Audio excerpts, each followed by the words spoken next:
Isn't that a daisy? You son of a bitch! Isn't that a daisy? Well, you son of a tombstone looks smooth, confident, and effortless on screen. But what the cast finally revealed years later tells a completely different story. Behind the famous lines, the gunfights, and the cool standoffs were moments of chaos, fear, real injuries, and secrets the studio never wanted the public to hear. Join us as we uncover what really happened behind the scenes. The day the set fell apart. The early weeks of filming Tombstone were supposed to be exciting, organized, and full of momentum. Instead, they began sliding into chaos under the weight of director Kevin Jarrett's perfectionism. Jarrett believed every frame had to reflect history with absolute accuracy. He wanted the cast to move exactly as people of the Old West would have moved, speak with precise timing, and stand in exact positions he imagined in his mind. Even small details slowed everything down. If a horse galloped a little faster or slower than Jarrett wanted, the shot had to be redone. Some days, the actors rode the same stretch again and again until they were frustrated and exhausted. These repeated takes ate up long hours. Scenes that should have taken a morning to film stretched into entire days. The schedule fell apart, money poured out as fast as the minutes on the clock. Studio executives began calling non-stop, demanding answers. Instead of the strong, confident production they expected, they saw a film sinking under its own weight. The pressure reached a breaking point. The studio decided they could not wait any longer for Jarre to get control of the set. His perfectionism had turned into a roadblock. And with the budget dropping fast, they made the tough decision to remove him. The cast and crew woke up one morning and learned the director was gone. No replacement was named. No instructions were given. They were in the middle of the Arizona desert, surrounded by equipment, costumes, and animals, but with no leader. People stood around quietly, unsure of what to do next. Some were angry. Others were worried the entire production might shut down. Everyone waited for someone to step forward, but no one did. Hours passed with little movement, and the confusion grew heavier. It was during this uncertain time that Kurt Russell began to take action. He did not make a speech or ask for permission. He simply started doing what needed to be done. He arrived early to look over camera setups. He reviewed scenes and cut lines that slowed the story. He spoke with actors about how to move and deliver certain moments. He guided the crew on which shots should come first. He became the person everyone looked to without ever officially being given the position. His work went far beyond acting. He shaped the pace of the film and held the team together and protected the project from collapsing. The long days and stress wore him down, and people noticed how tired he looked, both pushed on. The studio told him he could never speak publicly about directing. They did not want legal problems or attention from industry groups. Russell carried the responsibility in silence. Years later, he admitted, "If Tombstone survived, it's because I had to carry it day by day." And this was only the beginning of the challenges the cast would face behind the scenes. Val Kilmer's Doc Holliday. Val Kilmer approached the role of Doc Holliday with a level of dedication that surprised everyone around him. He didn't want to look sick through makeup alone. He wanted his body to actually feel the strain that Doc would have lived with. To do this, Kilmer developed his own intense routine. Before certain scenes, he stayed in a cold room long enough for his body temperature to drop. When he walked onto the set, his skin looked pale and tight, and his movements were naturally slower. He also drank very little water. This made his lips dry and cracked and caused his energy to fade during the day. It was a physical choice that made his voice softer and his breathing rougher. Kilmer also trained himself to breathe in short, shallow bursts. This created a look of constant tension in his chest and face similar to Simeone struggling with a long-term illness. His muscles stayed tight and he carried himself with a weak posture. All of this made his performance feel real because much of what the audience saw on screen was not acting. It was his body reacting to stress. The crew began noticing how drained he seemed. He did not joke around or talk much between takes. He saved every bit of energy for the camera. This approach reached a dangerous point during the filming of a quiet saloon scene. It wasn't a big action moment or a high-emotion scene that it was simple. But Kilmer's body had been under stress for weeks. As the camera rolled, he delivered a line, paused, and then suddenly fell to the floor. People first thought he had slipped, but when they reached him, they saw he wasn't moving. His breathing was shallow and his skin felt cold. The set medic took his pulse and saw it was faint. His temperature had dropped below normal. His dehydration was severe. It was clear he needed medical attention, but after a short rest and some water, Kilmer insisted he could continue.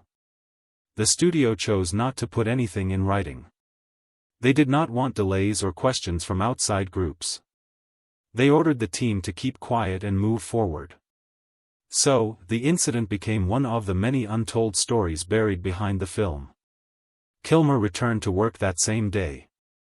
Even though his body was still weak, he refused to slow down because he believed the role demanded full commitment. And this level of danger on set didn't stop with Kilmer's collapse, the Ringo Doo duel. The showdown between Doc Holliday and Johnny Ringo is one of the most intense scenes in Tombstone. It is not just about fast hands and quick guns. It is about two men staring each other down, each trying to prove they are not afraid to die.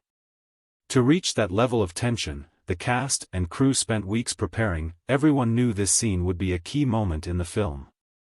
Val Kilmer and Michael Biehn treated it with special focus.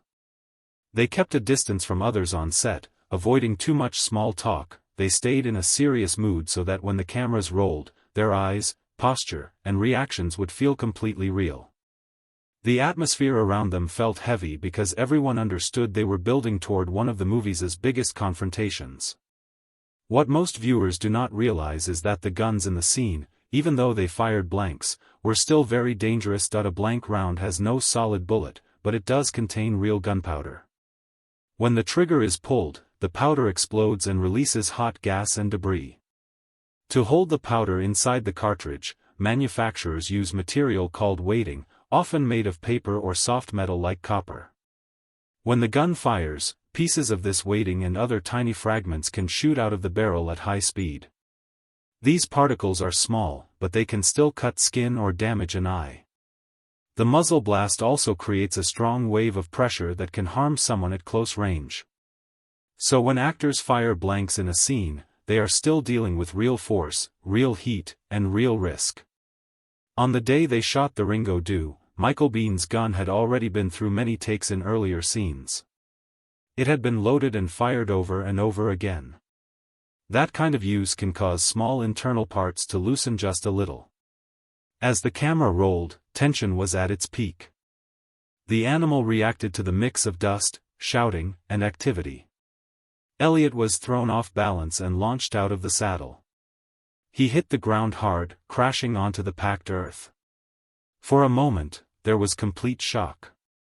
Elliot did not move. He lay face down in the dirt, covered in dust. People on set watched in fear, thinking they had just witnessed a serious, possibly life-changing injury. Some assistants were sure his back or spine had been damaged. One look at the way he landed made several crew members think, "That's it. He's done." The stillness was terrifying. No one knew whether to rush in or hold back, afraid of making things worse. Finally, Elliot started to move. He placed a hand on his chest and felt a sharp stabbing pain every time he tried to breathe. His ribs had taken the full force of the impact. It hurt to inhale. It hurt to speak. It hurt just to sit up. But instead of telling anyone how bad it was, he slowly got to his feet. Inside, he knew something was very wrong. Still, he decided to act like he was fine. Quietly, he climbed back onto the horse. He did not ask for a break. He did not request a doctor. His biggest worry was not the pain. It was the fear of being replaced. At that time, actors understood that if the studio thought someone was weak or difficult to insure, they could be removed from a project quickly. Elliot knew this, so he pushed down his fear and chose to keep working. He spent the rest of the day shooting with what were likely cracked or broken ribs. Every breath hurt.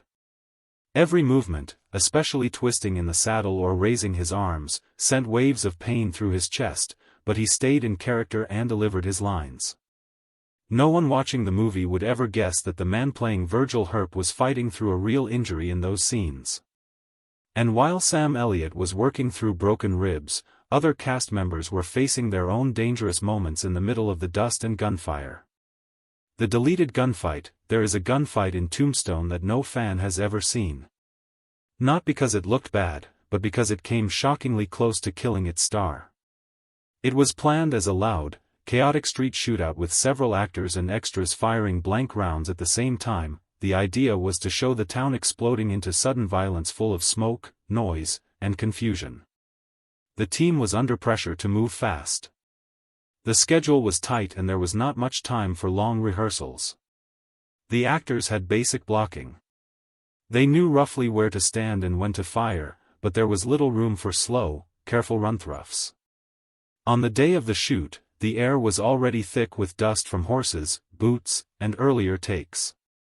When the cameras rolled, the scene turned into exactly what it was meant to look like. A crowded street filled with gunfire and movement. Blanks were going off from different directions. People shouted, ran, and hit their marks. In the middle of this, Kurt Russell stood in position, focused, staying in character as Wyatt Herp, unaware that one small movement from someone else was about to put him in real danger. Among the performers was an extra playing a cowboy on the opposing side. His job was simple on paper. Fire a warning shot into the air. The gun was loaded with a blank round.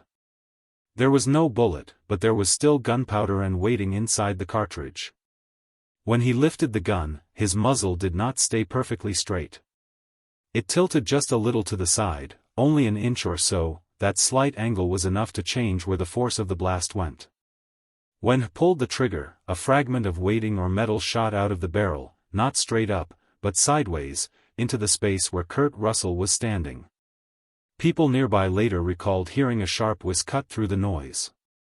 At the same moment, Russell grabbed his ear. For a few seconds, no one knew how serious it was. Then they saw a small cut and blood near his ear. It turned out the fragment had grazed him, passing close to the side of his head. It left a shallow wound, but its path was terrifying. If it had been just a bit more direct, it could have entered his ear canal. If it had gone deeper, it might have struck bone or even penetrated his skull.